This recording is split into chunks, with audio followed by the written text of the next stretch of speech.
Nature and properties of radiations. Students, इससे पहले हमने रेडियोएक्टिविटी पर बात की, नेचुरल रेडियोएक्टिविटी के रेडियोएक्टिविटी को हम किस तरह डिफाइन करते हैं, कौन सी इसकी वो रीजन है जिसकी वजह से कुछ एलिमेंट्स हमारे पास रेडियो एक्टिव है और कुछ जो है वो स्टेबल है। तो उसको थोड़ा सा रिव्यू कर लेते हैं। जो हमने जनरल रीजन पेश की थी इसके लिए रेडियोएक्टिविटी के लिए, वो थे अनस्टेबिलिटी, यानी कुछ न्यूक्लियाई ऐसी होती है जो कि अनस्टेबल होती है और फिर अनस्टेबिलिटी को कम करने के लिए वो स्टेबल न्यूक्लियाई की तरफ जाती है। और स्टेबल न्यूक्लियाई की तरफ किस तरह जाती है, वो या तो एनर्जी रिलीज कर लेती है, यानी जिसको हम इलेक्ट्रोमैग्नेटिक वेव्स कहते हैं, जो कि गेमा रेज फॉर्म में होती है, और या फिर वो पार्टिकल्स रिलीज करते हैं, इमिट करते हैं, जिनमें अल्फा पार्टिकल्स और बीटा पार्टिकल्स आते हैं।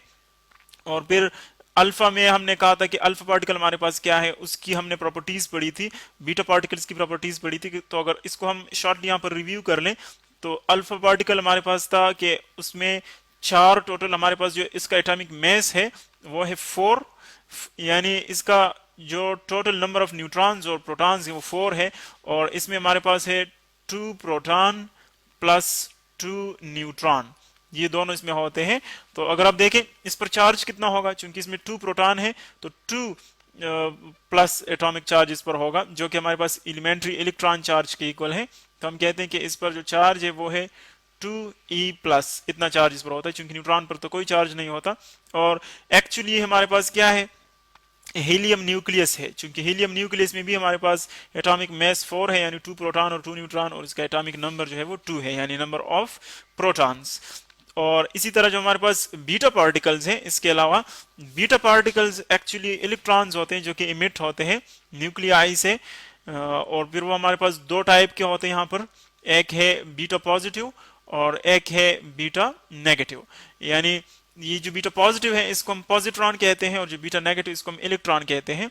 और जो एनर्जी यहाँ से रिलीज होती है वो होती है गेमा रेज फॉर्म में, यानी एक्चुअली कौन सी रेज ये होती है, गेमा रेज।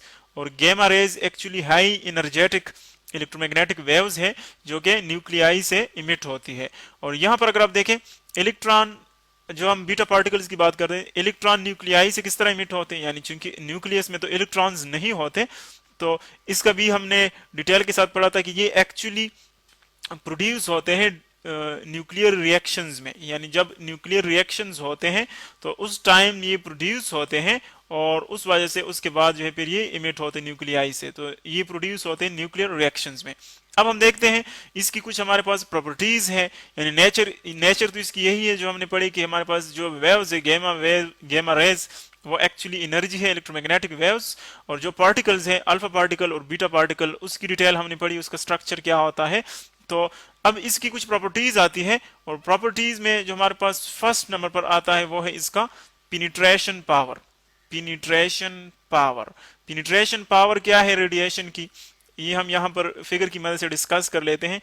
पिनिट्रेशन पावर एक्चुअली जब हम डिफाइन करते तो हम कहते हैं कि सपोज आपके पास एक ऑब्जेक्ट है, वो यहाँ से आप रिलीज कर लेते हैं यूं आगे, सपोज यहाँ पर एयर है, सपोज फॉर एग्जांपल एयर है, आप इसको एयर में रिलीज करते हैं, तो हम कहते हैं कि एयर में कितना डिस्टेंस कवर करके स्टॉप हो जाता है। यानी फॉर एग्जांपल यहाँ से स्टार्ट हो गया, सपोज यहां पर पहुंचकर स्टॉप हो जाता है, तो हम कहते हैं कि ये जो इसने लेंथ कवर किया इतना, ये इसका पिनिट्रेशन पावर है। यानी पिनिट्रेशन का मतलब है किसी मीडियम में पास होना, किसी मीडियम में ट्रेवल करना, इसको हम कहते हैं पिनिट्रेशन।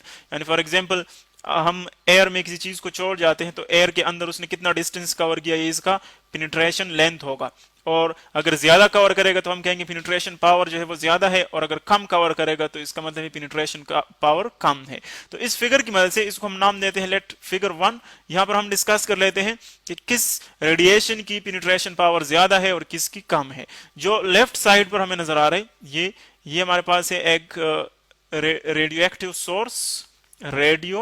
एक्टिव सोर्स, यानी वो ऑब्जेक्ट जहां से रेडिएशन हमें मिल रही है, जहां से रेडिएशन प्रोड्यूस हो रही है, उसको हम रेडियो एक्टिव सोर्स कहते हैं। तो आप देख रहे हैं 3 किस्म के रेडिएशन यहां पर हम शो कर रहे हैं कि निकल रहे हैं इससे। जो ऊपर है जो आपको वेव फॉर्म में नजर आ रहे, देखिए ये वाला, ये हमारे पास एक गेमा रेज जो कि एक्चुअली इलेक्ट्रोमैग्नेटिक वेव्स हैं। और इसके नीचे आप देख रहे हैं जो सेकंड नंबर पर है वो है हमारे पास रे ऑफ बीटा पार्टिकल, जो कि हमने यहां पर शो किया हुआ है ये। और इसी तरह थर्ड नंबर जो सबसे नीचे है वो है अल्फा पार्टिकल, जो कि ये हमने शो किया हुआ है। इसके सामने हमने कुछ ऑब्स्टेकल्स रखे हैं। फर्स्ट नंबर पर पेपर है, यानी कागज का टुकड़ा हमने रखा है। सेकंड नंबर पर है एल्यूमिनियम और थर्ड नंबर पर है कंक्रीट। तो अब देखें, जो आपके पास गामा रेज है, चूंकि वो हाईली एनर्जेटिक इलेक्ट्रोमैग्नेटिक वेव्स है, तो इसीलिए आप देख रहे हैं कि देखें ये कागज से तो इजीली पास होती है। देखिए उसके बाद जो हमने एल्यूमिनियम रखा है इसके सामने, उससे भी ये पास होती है, यानी उससे भी ये पेनिट्रेट करती है, वहां से भी निकल जाती है। और जो फिर उसके सामने हमने एक थिक यानी मोटा कंक्रीट का जो एक ऑब्जेक्ट है वो रखा हुआ है, वहां पर ये फिर क्या हो जाती है, एब्जॉर्ब हो जाती है। यानी एक्चुअली यहां पर हम ये शो कर रहे हैं कि सबसे ज्यादा जो पेनिट्रेशन पावर है वो किसकी है, वो गामा रेज की है, क्योंकि उसकी एनर्जी सबसे ज्यादा होती है और एक्चुअली उसमें जो चार्ज है उस पर नहीं होता, यानी न्यूट्रल है इन दोनों पार्टिकल्स के कंपैरिजन में। तो हाई एनर्जी की वजह से और नो चार्ज की वजह से, न्यूट्रल होने की वजह से ये किसी भी मीडियम में ज्यादा पेनिट्रेट कर सकता है, तो इसीलिए इसका पेनिट्रेशन पावर सबसे ज्यादा है। और इसके बाद आते हैं, देखें सेकंड नंबर पर हमारे पास बीटा पार्टिकल्स हैं। बीटा पार्टिकल जो कि हमने पढ़ा कि एक्चुअली या तो ये पॉजिट्रॉन होगा अगर पॉजिटिव चार्ज है इसके ऊपर, या इलेक्ट्रॉन होगा अगर इसके पास इसके ऊपर नेगेटिव चार्ज है। मैस इसका वही है, इक्वल टू इलेक्ट्रॉन। अब देखें हमारे पास जो पेपर पीस है इससे तो ये पास हो जाता है, यानी इससे इजीली पास हो जाता है, लेकिन जो नेक्स्ट ऑब्स्टेकल है एल्यूमिनियम, इसमें ये एब्जॉर्ब हो जाता है, यानी वहां से ये पेनिट्रेट नहीं कर सकता, बाहर नहीं जा सकता। तो इसका मतलब ये है कि इसका जो पेनिट्रेशन पावर है हमारे पास गामा से कम है, गामा रे से। और इसका जो रीजन है वो ये है कि इसकी एनर्जी उससे कम होती है और इसके ऊपर चार्ज है। चार्ज होने की वजह से ये मैटर के साथ बहुत ज्यादा इंटरेक्ट करती है और उस इंटरेक्शन की वजह से इसकी जो एनर्जी है वो जल्दी ये लॉस करता है और इसका पेनिट्रेशन पावर जो है वो कम है। तो अगर हम इसको यू यहाँ पर शो कर ले, जो गामा है एक्चुअली गामा, उसका पेनिट्रेटिंग पावर लेट हम पी से रिप्रेजेंट करते हैं, पेनिट्रेटिंग पावर ऑफ गामा वो ग्रेटर है किससे, पेनिट्रेटिंग पावर ऑफ बीटा से। वो हम यहां पर शो कर रहे हैं, penetrating power of gamma is greater than penetrating power of beta.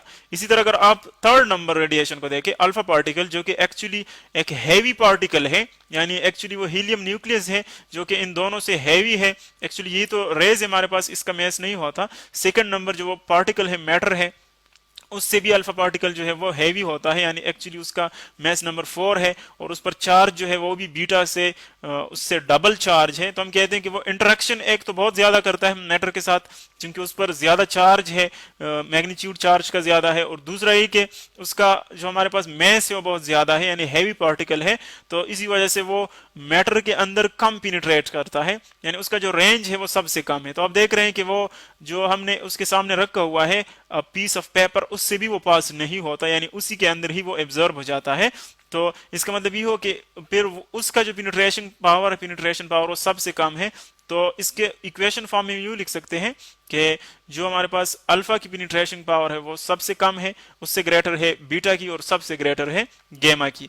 इसी तरह जो इसका सेकंड हमारे पास कैरेक्टरिस्टिक है वो है आयोनाइजेशन या आयोनाइजिंग पावर। आयोनाइजेशन एक्चुअली क्या है कि जब आप फॉर एग्जांपल किसी पार्टिकल को या किसी एटम को सपोज आप उससे इलेक्ट्रॉन निकाल लेते हैं, हम कहते हैं कि वो आयनाइज हो गया, यानी इलेक्ट्रॉन फ्री हो गया, उसके ऊपर पॉजिटिव चार्ज आ गया, तो इस वजह से वो क्या करता है, वो आयनाइज हो जाता है। तो अगर आप देखें इसी बेसिस पर, इस फिगर की बेसिस पर हम कह सकते हैं कि आयोनाइजेशन किसकी ज्यादा है किसकी कम है। अगर आप अल्फा से स्टार्ट कर ले, अल्फा रेज चूंकि उस पर चार्ज डबल है, +2e है, तो इसीलिए वो ज्यादा आयोनाइजेशन करेगा, यानी ज्यादा इलेक्ट्रॉनों को वो पुल आउट करेगा, आयोनाइजेशन पावर उसकी सबसे ज्यादा होगी। इसी तरह बीटा पार्टिकल, उसका जो चार्ज है वो इससे कम है, यानी उस अल्फा की हाफ है और उसका रेंज भी ज्यादा है। तो रेंज ज्यादा होने का मतलब ये है कि वो इंटरेक्शन कम करेगा मैटर के साथ, यानी कम आयोनाइजेशन करेगा।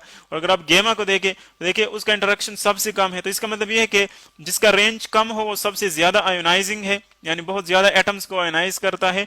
जिसकी रेंज उससे ज्यादा है वो कम आयोनाइजेशन करता है और जिसकी रेंज सबसे ज्यादा है वो सबसे कम आयोनाइजेशन करेगा। तो इसको हम इस इक्वेशन फॉर्म में यूं लिख सकते हैं कि हमारे पास जो अल्फा की आयोनाइजेशन पावर है, इसको हम अल्फा आई से रिप्रेजेंट करते हैं, वो ग्रेटर है आयोनाइजेशन पावर ऑफ बीटा से और वो ग्रेटर है आयोनाइजेशन पावर ऑफ गामा से। तो ये थे हमारे पास कुछ प्रॉपर्टीज रेडिएशन की, इसकी नेचर क्या है और उसकी प्रॉपर्टीज एक दूसरे से किस तरह डिफरेंट है।